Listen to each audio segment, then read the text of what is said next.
Hey everyone, welcome back to Crime Weekly News. I'm Derek Levasseur. And I'm Stephanie Harlow. And we're going to start off with something positive because, as you can tell from the title of this episode, it's not a great piece of news, although there is I guess I would call it a better ending than we usually get.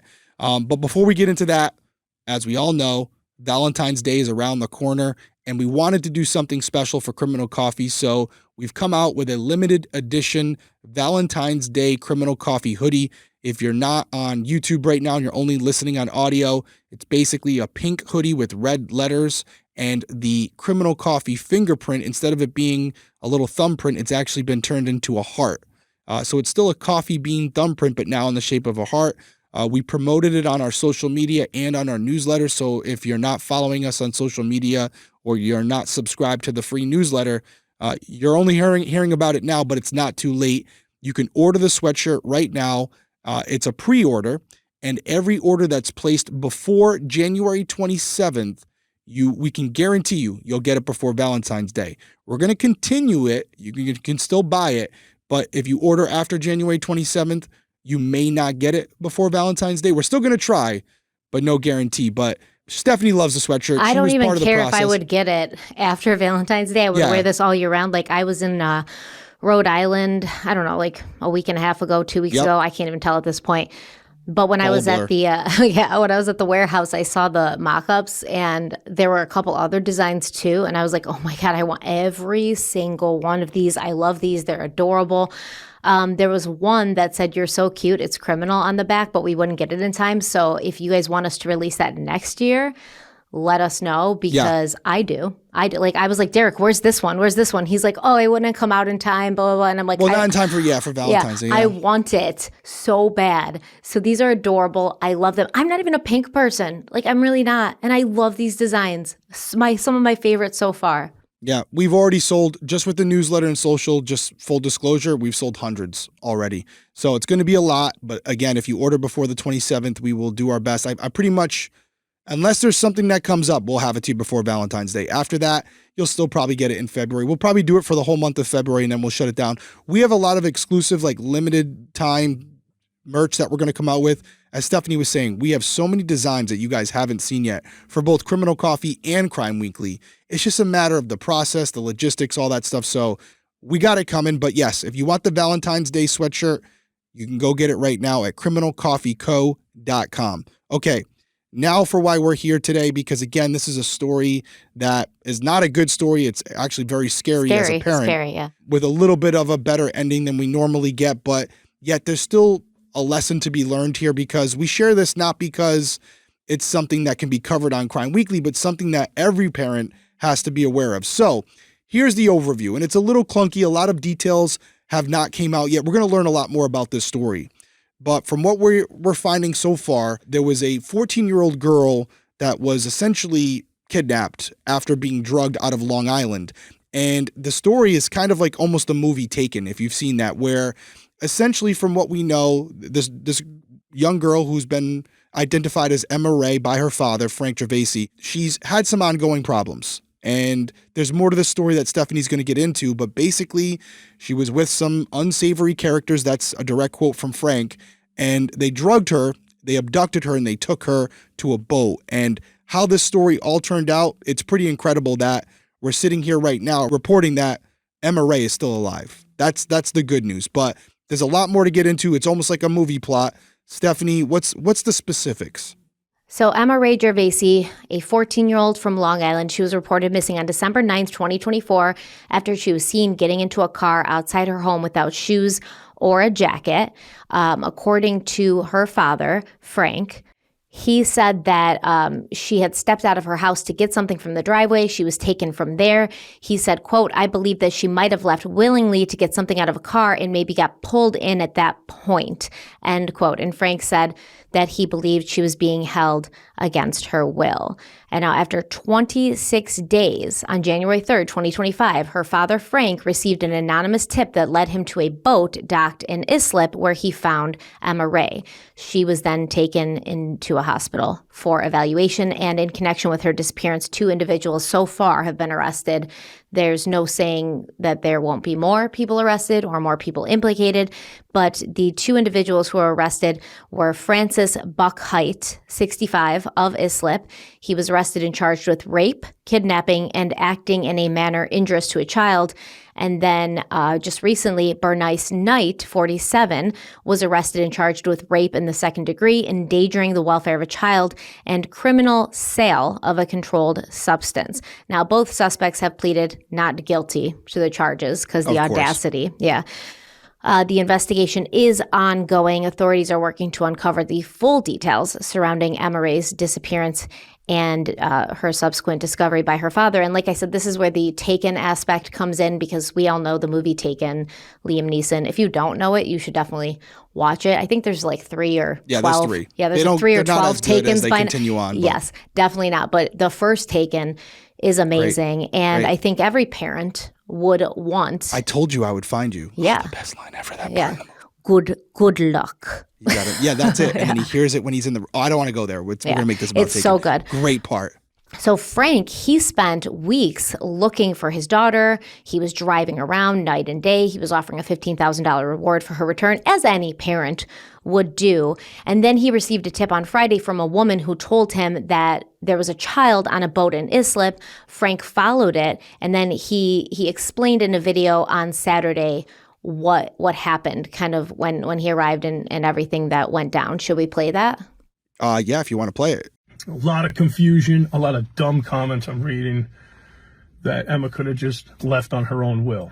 Completely incorrect. Emma was being held against her will. She was not allowed to leave the boat unless she was escorted by somebody. And she was being forced to do things that a 14-year-old girl shouldn't have to do. So I do believe this is sex trafficking, and it's being looked into. So can we just leave the stupid comments off the page that, you know, my daughter's a runaway and things like that? She may have left the house with a stupid thought. What happened to her in this really bad world we live in is what we're talking about here. Trafficking is a huge problem across the world. It's a very big problem on Long Island, and I stress that parents should keep an eye on their children. Keep an eye on your little girls, even your boys, okay? Because these people are predators, and they will stop at nothing to get to your kids. Anytime a kid is being held against their will or forced to do things that they don't want to do, whether it's for addiction purposes or whatever it is, that's a form of sex trafficking, okay? They get these girls, they get them hooked on drugs, and they make them do stupid stuff for it. That's called sex trafficking. So it's being, brought to the light, and we're working closely with detectives on it. Yeah, this clip it's troubling because there's obviously more to this story that we're going to find out about. Clearly, Emmarae was wearing a bracelet, an ankle brace, a monitor, and there was another clip where Frank kind of explained why that was. And I guess she was a runaway / wayward child, and he filed a petition to put this ankle monitor on her, and that's why she had it on her. And he's very transparent. She's had some issues before, and he even said in the first clip that she might have taken some drugs voluntarily, and then while on those drugs, this is when these other drugs were administered, and they just completely knocked her out and made her incoherent, which is why she was able to be taken. But he goes on in this clip that you just saw basically saying, hey guys, can we hold off on the comments, and she did this and she's responsible for it? No, hard stop, not true. The 65-year-old man who took her and held her on a boat and did things to her that she did not consent to, and she couldn't consent to at 14 years old regardless, he's the bad guy here. In fact, just to kind of go on a little bit of a rant, and I don't know if it's changed since, but the only reason we know about Francis is because Frank identified him. And then obviously the New York Post and others were able to go cross-reference it and see who was arrested on that date and time, their age, etc. And they're able to connect the dots. But when the last time I saw it, law enforcement had not released the suspect's identity. Are you f***ing kidding me? I know.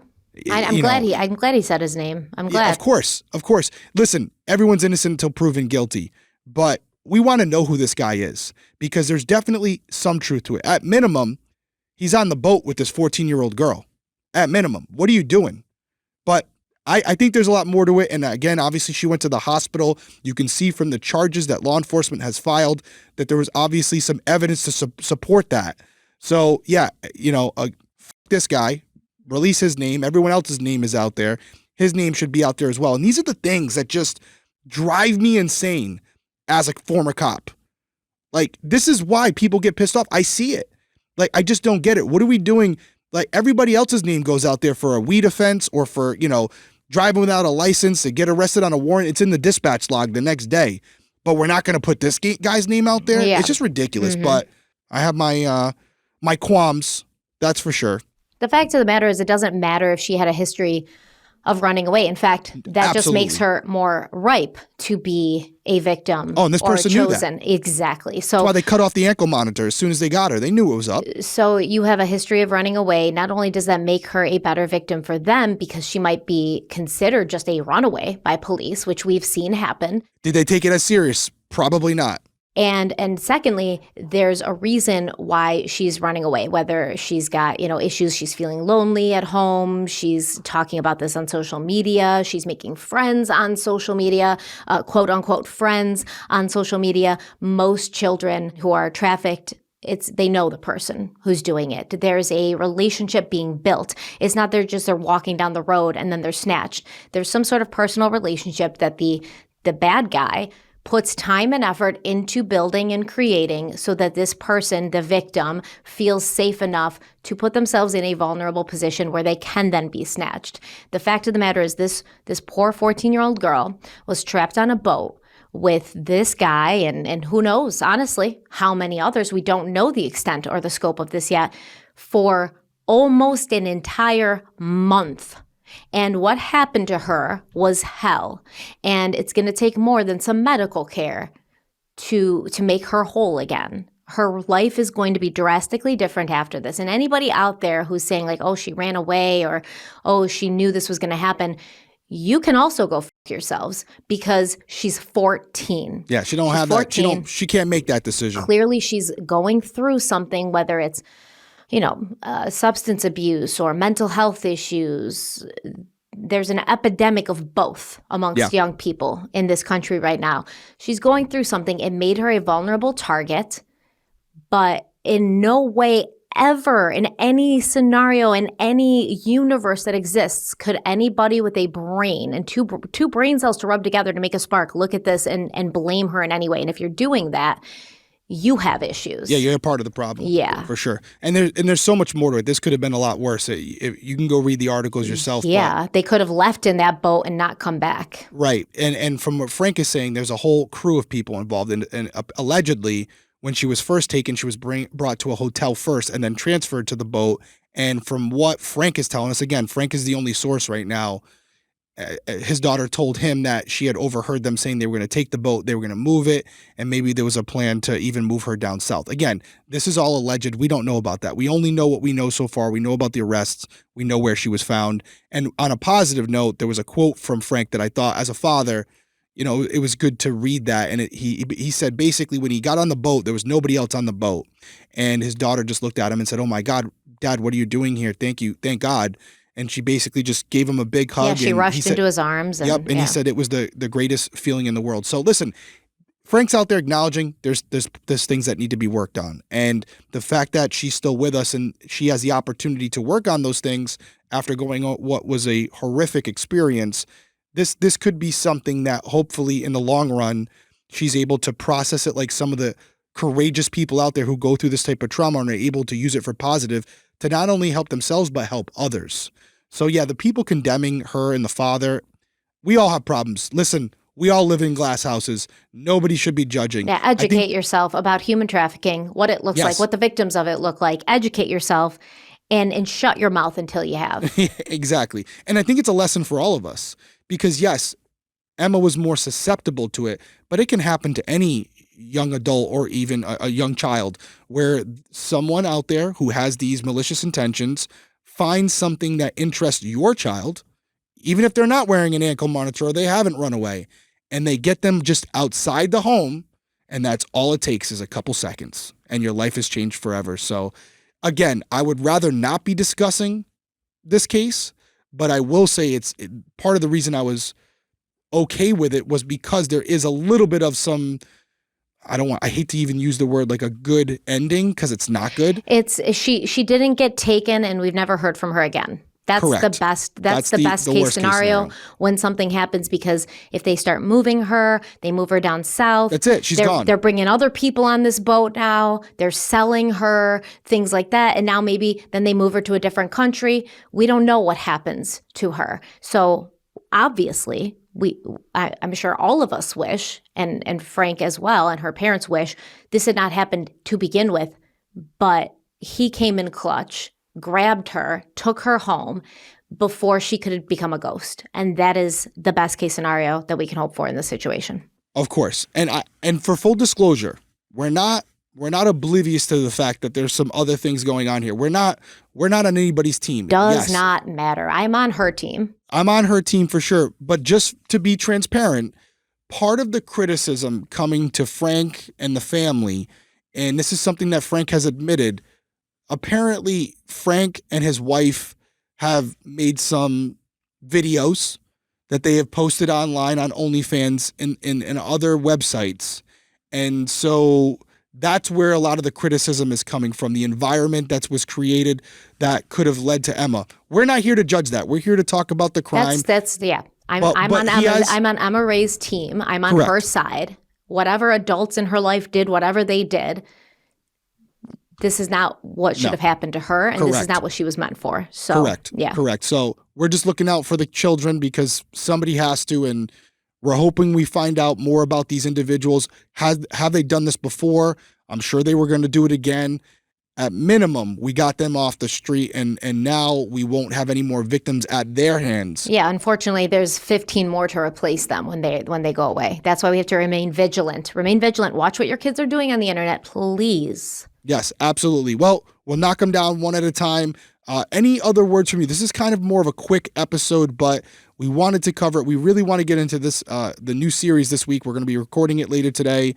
Do you want to tell them what it is, considering this is a shorter series? Let's tell them. Let's change it up.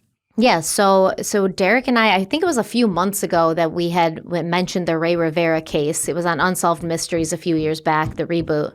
And I was talking about how I had covered it on YouTube back in like 2020, and that other things have come out since, and it's just such a really good, mysterious case. Even Shannon, our editor, had texted me and said, what case are we doing? And I said, Ray Rivera, and she's like so excited. She's like, oh my God, this is such a great case. I'm so excited to hear what you guys think about it.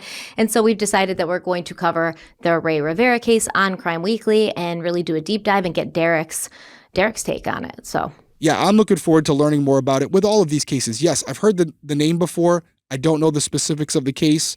I always like learning more because something that happened in this case based on, I don't even know if it was solved or not, but whatever actions were taken by law enforcement, I always like to keep notes because you can apply it to future cases that we discuss here or in my own investigations going forward. So you're always learning, you're always growing. It's another tool in the toolbox. That's why I love covering these cases. As far as Emma, we're happy for her and her family that they're reunited. This could have been a lot worse, and we're hoping that moving forward, it can bring their family closer, and that this ultimately results in something positive where they can all learn from it, grow from it, and again, potentially share what they've been through to help others who may be going through similar situations. We got to always hope for a better place, a better world for everyone. So, but that's going to do it for us, guys. Looking forward to covering the Ray Rivera case. We'll be back soon. Until then, everyone stay safe out there. Have a good night. Bye.